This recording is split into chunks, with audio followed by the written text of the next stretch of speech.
Oke, halo semuanya. Saya Berliansyah, mahasiswa dari Universitas Tanjung Pura. Nah, video ini itu bagian dari tugas proyek saya di mata kuliah Sistem Informasi Manajemen. Nah, yang membahas simulasi pembuatan sistem informasi manajemen untuk usaha kuliner. Nah, di sini tujuannya itu untuk meningkatkan efektivitas pengelolaan persediaan, penjualan, pembelian, serta pelaporan agar dapat memperkuat strategi penjualan, mempercepat pelayanan, dan mendukung pengambilan keputusan yang lebih tepat. Nah, di sini ada profil bisnisnya. Nama usahanya itu Abang Food di bidang usaha kuliner. Rentang penjualannya itu 800 sampai dengan 1 juta per hari. Nah, sistem yang digunakan saat ini itu untuk melakukan transaksi, Abang Food menggunakan aplikasi yang bernama Kasir Pintar. Dan untuk pencatatan pendapatan masih dengan manual menggunakan buku. Untuk kondisi operasionalnya, warung Abang Food ini merupakan usaha kuliner yang menawarkan beragam produk makanan ringan hingga makanan berat. Usaha ini pada awalnya itu beroperasi secara online, kemudian berkembang hingga membuka gerai offline dengan 2 orang karyawan. Sistem pencatatan pendapatan dan pengeluarannya yang masih mengandalkan buku tulis mulai menunjukkan keterbatasan seiring dengan peningkatan volume penjualan setiap tahun. Oleh karena itu, kondisi ini menjadi momentum penting bagi usaha untuk melakukan transformasi menuju sistem pencatatan digital. Nah, adapun tantangan operasionalnya yaitu yang pertama dari sumber daya manusianya. Tadi sudah dijelaskan, warung Abang Food ini menghadapi keterbatasan tenaga kerja karena hanya ada 2 orang karyawan saja yang harus menangani berbagai fungsi operasional secara bersamaan. Adapun pencatatan dan administrasi keuangannya, proses pencatatan pendapatan dan pengeluaran yang masih menggunakan buku tulis menimbulkan risiko ketidaktepatan data, kesulitan dalam pelacakan transaksi, serta keterlambatan dalam penyusunan laporan. Nah, di sini ada pengelolaan bahan baku, pengadaan bahan baku yang masih dilakukan secara langsung oleh owner, sehingga memerlukan waktu tambahan yang seharusnya dapat dialokasikan untuk pengawasan operasional atau pengembangan usaha. Ada pula pemasaran dan pengelolaan media sosial.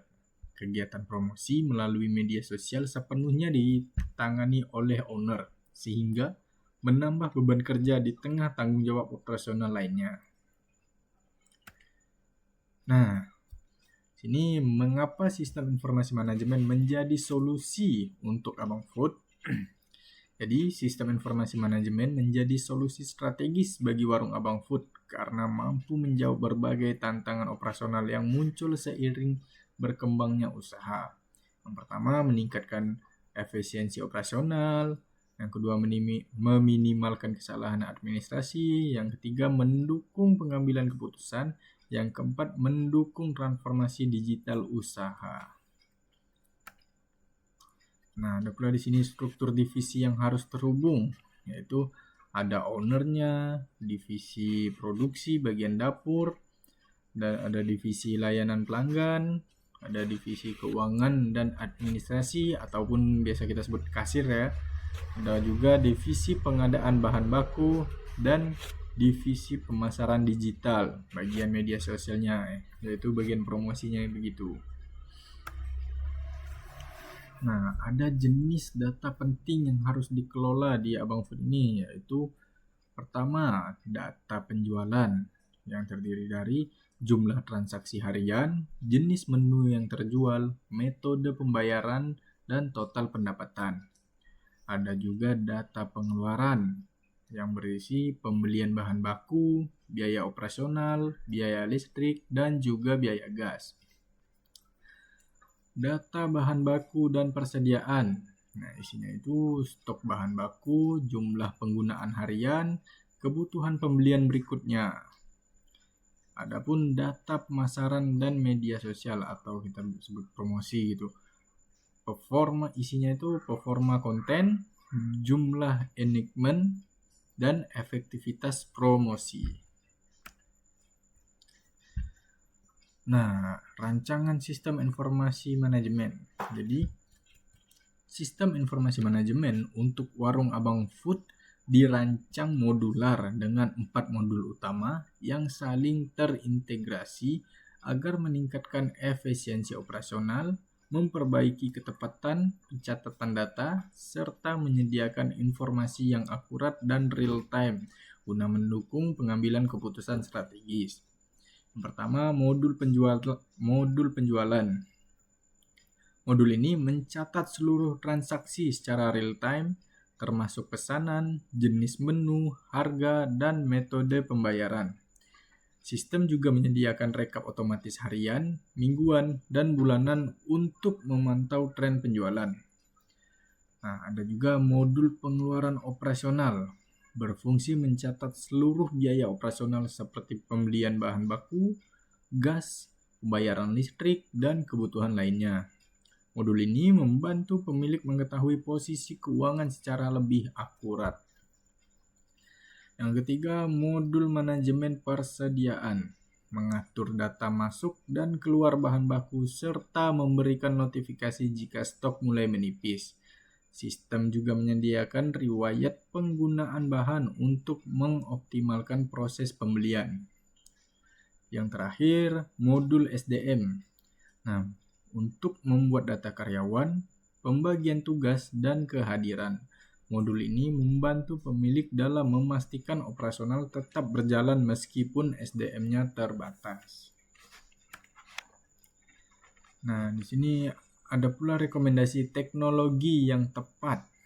Yang pertama, kasir pintar yang sudah digunakan oleh Abang Food, yaitu ringan, mudah digunakan, cocok untuk usaha kecil dengan versi gratis. Ideal jika kita memulai baru memulai digitalisasi. Yang kedua, e-Repos.